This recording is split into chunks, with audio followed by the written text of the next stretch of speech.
Hello and welcome back to Command Point. I'm Shane and I'm here with my co-host Ryan. Hello. As per usual. How's it going? It is going very well. Commanders is happening. Kill Team Commanders. That's right. It's almost like it's just now a thing, as if it hasn't been a thing for yeah. Like it's been out there, just kind of floating around. Yeah. But now people are talking about it. I feel like there's more optimism for it now than there's ever been. Yeah. So this time there's the new Commanders International packet that just came out. That's Glass right. did an interview on his channel. For those of you curious, you can go listen to that. And we could talk about the packet itself at another time, but the point of it is that Commanders is kind of... It's the new hotness in Kill Team. Yeah. It's interesting, right? It's it's this whole medium that we haven't even touched in as far as competitive goes. We kind of brushed it aside right away. Yeah. And it is... There's a lot. There's so much. Yeah. It's almost like... I think someone did the percentages, and it's 46% of all of the models in Kill Team are Commanders models or something. I believe that. There's a lot of them. Yeah. So that's almost half the game that we aren't playing, basically. Right? Yeah. It's kind of crazy when you think about it that way. And there's already stuff that we know, to be fair, in the current version of the game that we've been playing that is kind of imbalanced. Oh yeah. So to move to another thing that we've declared imbalanced, if it means opening up the game more, maybe that's a good thing. We have to take a hard look at it and see, at the very least. Yeah. You and I played our first game. Well, it wasn't my first game. It was my second game, but we basically played our first game of Commanders the other day. Yeah. You were rocking that ARCHON. Yes. The DRUHAKRI ARCHON. That guy gave me nightmares, I will say. He is a beast. He one-shotted Gottfried, dude. He one-shotted It was amazing. I was I've accomplished, as soon as that happened, I was do we want to keep playing? Because I've accomplished everything I wanted to this game. Yeah. That was my personal victory condition. I've never seen Gottfried get one-shotted. I don't know if I'll ever again see Gottfried get one-shotted. It was a special thing. It was. I was running the Sisters of Battle, and I had the CANNONESS. Yeah. Which I've heard is really strong. Yeah. And I totally buy it. She's just kind of a wrecking ball. Yeah. I don't think you ran it that game, but she has the Brazier of Fire or whatever. Yeah, the Brazier of Holy Fire, and it's this torch thing that she carries. Yeah. And she shoots fireballs and inflicts mortal wounds. Yeah, once per game, you pick a model within 12 inches that you can see. And that model, and then 2 models within 2 inches of it, just take mortal wounds. How many? 1 each, but if they're demons, they take 2 each. Which actually, the other time I played Commanders, I played against somebody running possessed models, which are 2 wound demons. And I just deleted them. That's awesome. Yeah, the CANNONESS is kind of crazy. You can only do that once per game, but there's so no dice. I thought it was. Okay, yeah. You just point and click, and they go away. That's funny. Yeah, Commanders is crazy. So one of the things that really appeals to me about Commanders, and I say this I'm not even a Harlequin player. I don't even know if I've ever actually played Harlequins. I've played against them plenty of times. Yeah, I don't think. But Harlequins, everybody knows at this point. Well, you should. The Harlequins have a terrible Psyker matchup in the core game. Yeah. I guess the Elite's core game. It's just almost impossible. Yes. To win. But in a Commanders, Harlequins can do something about it. Yeah. It's they become a real faction in the matchup. Yeah. That Shadow... The SHADOWSEER? I believe it's the SHADOWSEER. It's a Psyker Harlequin. It's got 5 wounds. And it's still got a strong melee weapon. It is a Harlequin. Yeah.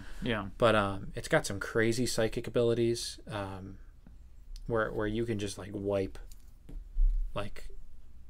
you can just deal mortal wounds just over and over again. The Mirror Mines, I believe it's called. It's pretty nuts, some of the stuff that Harlequins can suddenly do once you give them commanders. And I know we were talking, some of the stuff we're talking about probably sounds crazy, But once you actually look at it, like almost every faction has some craziness like this when in Commanders. Yeah. For a lot of factions, like going from like elites or core book of 100 points, jumping up to 200 points, and the inclusion of commander models, like drastically changes the way that some of these factions play. Yeah. Like throw out like half of what you know of how to learn some factions when you're bumping them up to commanders. I was going to say, it's interesting to see what new play styles prop up with like some of these commanders. Yeah. But it's also interesting to see how some of these commanders kind of fit into existing play styles. So I was looking at the Big Mech for orcs, and he's like a 20-point commander, but you can give him a weapon that's, I believe it's 32, 33 points. It's the shock attack gun. So it makes him like a 53-point commander. I'm spitballing here. I'm pretty sure that's the number. But you could put this guy in a freebooter roster, or list, I guess. And he has this shock attack gun, which, so he is an orc. He's not like a flash get style orc. He's still got 5-up ballistic skill. So in the freebooter engine, you want him to be one of the later guys going. Yeah. But his weapon it's D6 shots. I think it's heavy D6.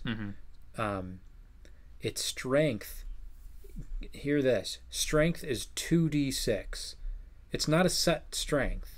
Okay. You always roll 2d6. Very swingy. So you can get, 2 or you can get 12. Very and model. if you get an 11 plus on this roll, then any hits are just mortal wounds. You don't even roll to wound.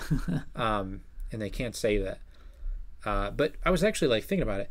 2d6 strength is almost very good chance it's going to be good. Yeah. Especially because when you think about it, you're using this model near the end of like your engine. Yeah, right. So you're hitting on like maybe 2s or 3s potentially, which is pretty good. And on top of that, like you could get a 2, but that's extremely unlikely. Yeah. You could get a 3, and even that isn't like the end of the world. Like you're wounding on 5s. Yeah. It's like obviously a bad result, but like a 4, it's just normal. Yeah. And then anything higher than that, it's like it's good. And then you get into the AP. It's AP -4. Oh. And I believe D3 damage. Okay. So like that's pretty good. Pretty insane. It's pretty good. And you throw something like Daka down with that. Oh jeez. Yeah. I mean, this is like a freebooter model. And like alternatively with orcs, you can go like the horde or like knob horde or just boys horde and take like the war boss, who's just kind of like a super knob. Yeah. Yeah, no, there's a lot of crazy stuff you can do with that faction at least. I would be curious to look into playing it competitively. Yeah. I just want to see what people come up with. Yeah. I guess, I mean, we already announced on the last podcast that we're going to start a series where we're going to break down a different commander. That's right. On every episode that we do. Like a Commander Tactica series, basically. Because, quite frankly, the majority of the Kill Team community does not know how these commanders work or how they fit into a team and what might be good. Yeah, I mean, it's pretty interesting. Oh, all right. So how are we feeling about commanders overall? I am excited about it. Yeah. I don't know. I'm not willing to, throw everything at it yet. Yeah. But I am cautiously optimistic. Yeah. That might be underselling it. I am excited. It's like a new... It feels new. Yeah. Which is something that we need. I guess we've got Pariah Nexus around the corner, but until then we gotta keep ourselves occupied somehow. I guess so, yeah.